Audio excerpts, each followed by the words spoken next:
Welcome to the Emotional Balance Sheet, the go-to podcast for parents with multiple kids, especially those with twins, triplets, or more, who are navigating the maze of modern family life and personal finance. Whether you're overwhelmed by education or retirement planning, parenting dilemmas, career transitions, or trying to define your purpose and plan, we're here to guide you with empathy, encouragement, and expertise. Hosted by Paul Fenner, founder of Tama Capital, a certified financial planner and parent to 4 kids, including a set of triplets. Our podcast is your ally in the quest for financial peace of mind, proving that money matters, but family comes first. Subscribe now and join our community of empowered parents at tamacapital.com. This podcast is for informational purposes only and should not be relied upon for investment decisions. Clients of Tama may retain positions in the securities discussed in this podcast. What does comprehensive financial planning even mean? At Tama Capital, it means a family office where lifestyle planning such as retirement, college, portfolio management, and tax prep and planning are all under one umbrella. But it goes beyond numbers. We focus as much on the emotional side of financial planning as we do on the financial side. We get you. We understand your challenges of building a family, business or career, and a healthy life. We are devoted to wealth planning for families like yours because we are you. Learn how our family can help your family by visiting tamacapital.com. Hi, and welcome back. What do you do when the plan stops working?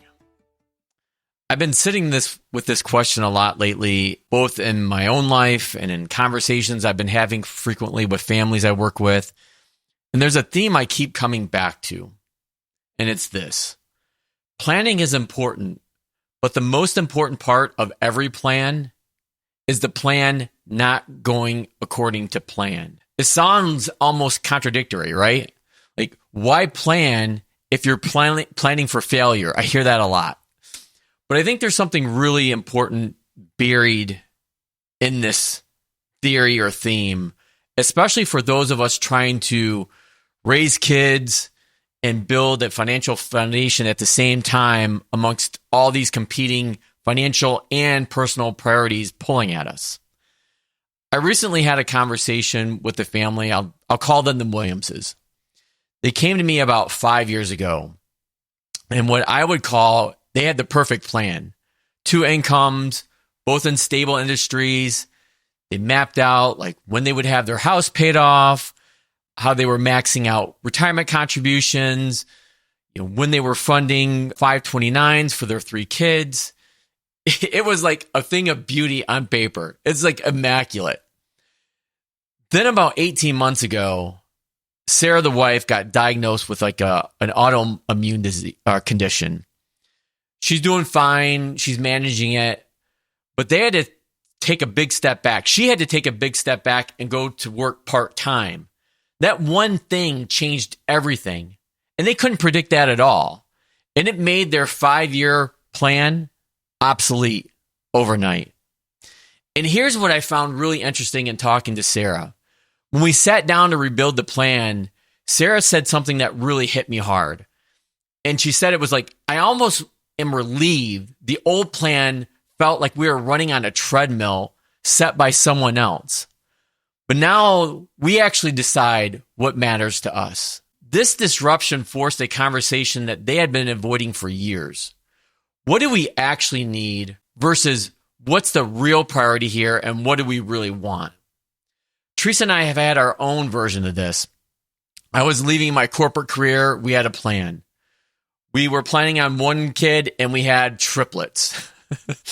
And then the business evolved and it's taken off in ways that I never expected. It's like every few years we've had to look at each other and say, I don't think, that plan means that planning is pointless, but the real value in the plan isn't the plan itself. It's the thinking you do to create it. It's understanding your purpose and objectives clearly enough that when things shift, and they will, that you know what to protect and what to let go of, which is just as important. I see families treat a few of them anyways, their financial plan like a contract. If they just execute it perfectly, they'll arrive at some destination where everything is secure, everything's figured out. But we all know life doesn't work that way. Like, I'm looking over at my bookshelf and I see a book called The Station, and it gets right at this. Because life happens.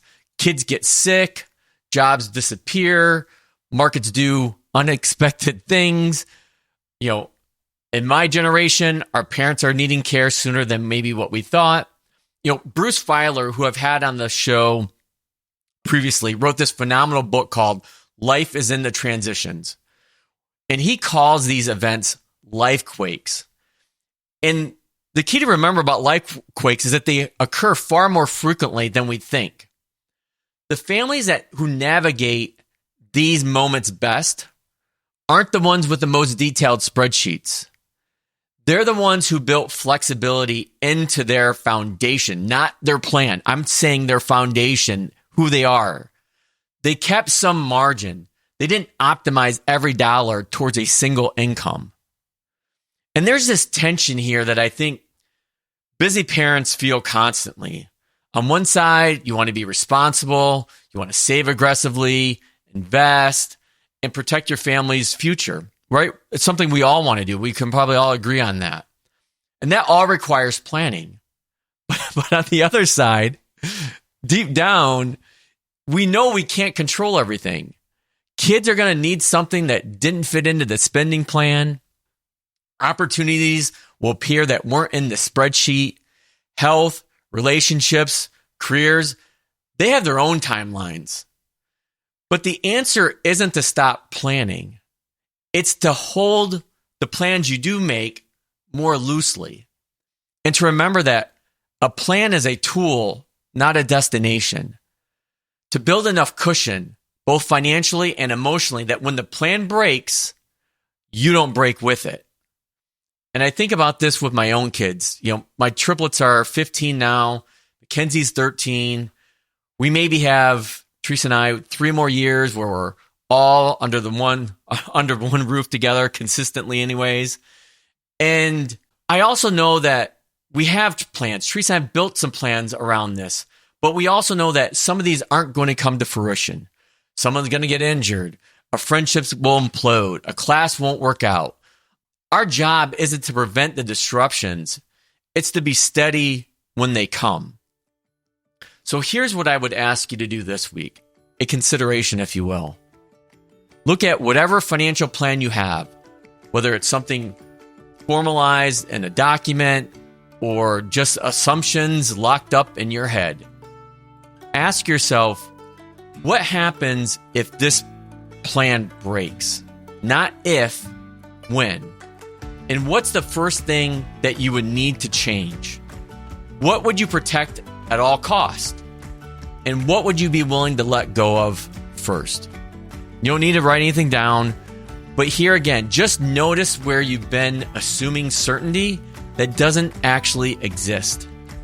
That awareness alone makes you more resilient the next time your plan goes haywire.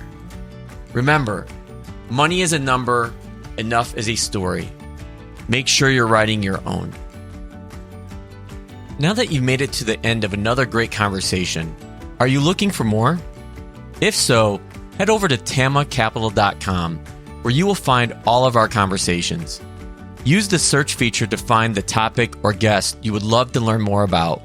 Also, don't forget to make someone else's day by sharing our show.